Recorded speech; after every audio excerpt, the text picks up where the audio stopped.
Fracking might hit closer to home soon for Rockbridge County residents. In 1993, the last time we did the management plan for the George Washington, we made just about the entire forest available for gas leasing.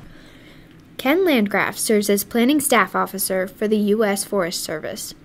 The agency is planning to release a revised land management plan in June that will either allow or ban horizontal drilling in the George Washington National Forest. Landgraf says the decision could affect up to 4 million people as far away as Washington, D.C., whose water supply flows through the National Forest. County Director of Planning Sam Krickenberger hopes the Forest Service bans fracking, but he says he doesn't think many Rockbridge residents are especially concerned. I mean, a lot of times issues like that seem like they're far away from us, so until you are confronted with it, you're not so excited about it. But a number of Rockbridge County residents we spoke to had formed opinions about fracking. No, I don't think it's a good thing. I would be in favor of banning it. Yes, I've heard about it, but I don't know very much about it. I would be against it doing it in the George Washington National Forest. I'm not in favor of fracking, period, so I'm not going to like it in National Forest. I feel that we're looking for energy. We need the energy. And I think fracking is okay, provided it's done safely and not in a hurry.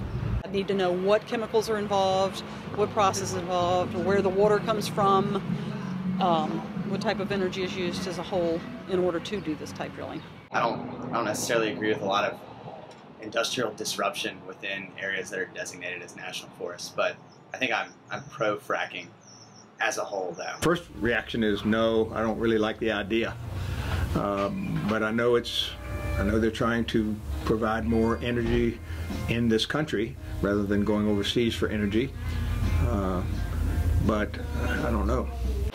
Well, right now it depends on where it is and how close it is to other homes and houses, what kind of topography it is, and what is the potential for endangering existing drinking water. If there isn't any or a minimum, I'm in favor of it. I see the necessity from a certain perspective as far as tapping otherwise inaccessible oil reserves, but my knowledge of it leads me to believe that the environmental effects are too devastating for it to be a viable, sustainable option at this time. My general impression is that I think if we continue with fracking, that we are going to make lots of money doing that, but then in a few years down the road, it's going to be one of those things where probably shouldn't have done that. It wasn't a good idea. It's causing this problem. It's causing that problem. For the Rockbridge Report, I'm Shannon McGovern.